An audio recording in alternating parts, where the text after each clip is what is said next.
Hey, how's it going? Jason here, and in this episode, I'm going to be working on this olive I have right here. All right, so this olive tree was repaired about 2 years ago. If you guys remember my video on how to work with nursery shrubs, this tree actually went through a full restart. I actually trimmed off everything on this trunk, on this tree. So basically I had 0 branches. It was just the trunk. And you can see it's a pretty nice base. It's a nice base. It's a very nice tree, but for it to actually turn into a better bonsai, I had to do a full restart and trim everything off. So this is about 2.5 years later after I did that. In the meantime, while I did that, I did train some of the branches down.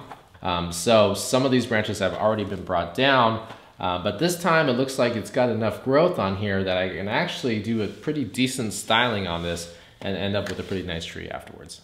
All right, so you can see that this tree has come a long way. As the branches were growing and they were very young, like this one's very young and very flexible, I used some wire and brought those down.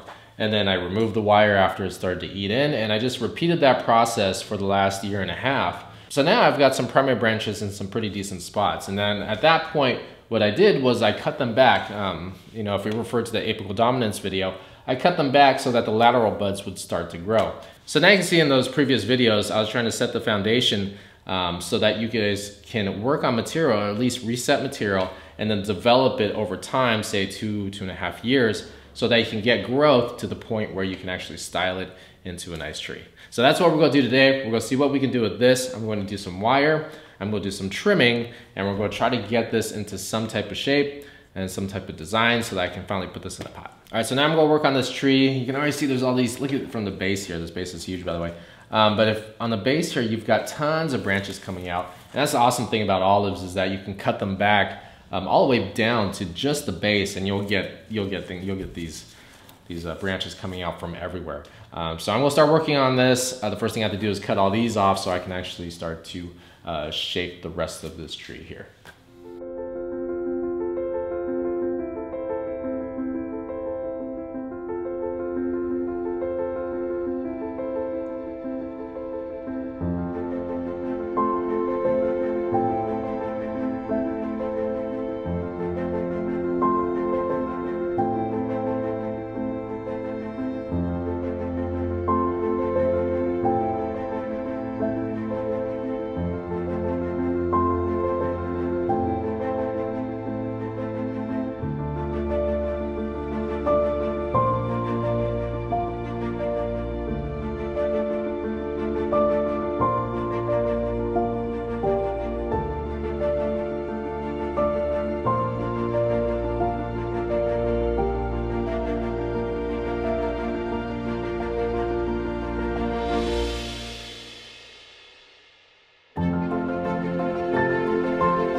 All right, so I just finished trimming this olive right here. And it, you know, for the olives and the shrubs, you're gonna spend most of the time just trimming. So you're gonna spend a lot of time cutting the ones going up, cutting the ones going down, and then also getting rid of some of those thicker branches that are grown up or just aren't in proportion with the rest of the tree. All right, so this tree was interesting because I have some branches down here, and I'd like to reduce this just to maybe 1 or 2, but it's not full enough. If I were to cut it right now, this would just be completely empty. So I used what I had and I joined them together. Later on, as this tree progresses, I'll probably reduce this to less branches.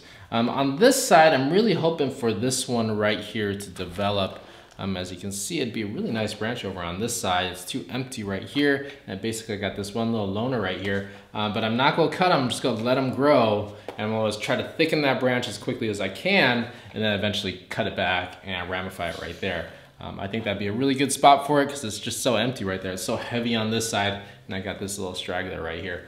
But this is a nice branch, so we're gonna save it. So this is a good example of what you can do with, you know, common shrubs like boxwoods, hollies, or olives. You can cut them back and develop those branches, which you'll eventually keep, and then develop those or ramify those into pad layers. So this one didn't turn out too bad. You know, after about 2.5 years, basically I did a reset on this one. So, you know, it's coming together pretty nice. There's a couple flaws in this tree that I really didn't like. I've got a big cut right here, and that's why I kept this branch. It kind of comes across the front right here, this one right here, and that's to cover that ugly part right there.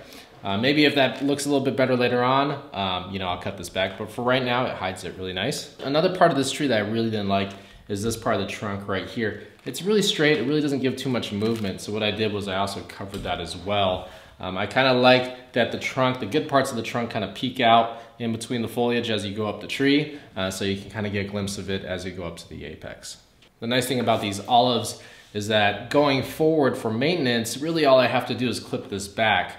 I try to keep pairs off of each branch, so one pair, say one branch, I'll split off into 2, and from those 2, I'll split off into 4, and I kind of keep doing that. And then I'll let some of the ones on the top grow in just to be a little short so that the pad looks a little thicker. But I tend to follow that rule just to make it nice and even. Really though, if you've got, I've also got the same thing here. Really though, if you've got, you know, branches that you need to thicken up or you need them to grow out a little bit, save them, don't cut them. So I've got this one here. I've also got this one here. You guys probably noticed that this one wasn't cut. I'd like for this to thicken up, and then I'll cut it back and develop this pad layer here. So as these branches continue to grow, you'll be able to shape it a lot easier, and then eventually you'll have just way too many branches. But it kind of starts right at the beginning with the single branch. That's where it all starts. You let that grow, cut it back, lateral buds come out, and you keep on pushing it back or you keep on ramifying it. So this came out, I'm pretty happy with this. This here is kind of a big mess. I'd like to see what I can do in terms of carving over there. I'm gonna try to get my power tools and see what I can do in this area right here. It's just really knotted and really messy and kind of, yeah, it looks really natural, but it looks a little too clumpish for me. All right, so hopefully you guys enjoyed that video of me shaping this olive. You know, in the previous videos, I was just trying to get you guys accustomed to the principles I use to create something like this. I know you guys didn't get to see this in the past, but it basically followed the same thing as the apical dominance video where I cut it back and then I developed the branches. If you have any questions, leave them in the comments below. Otherwise, thanks for watching.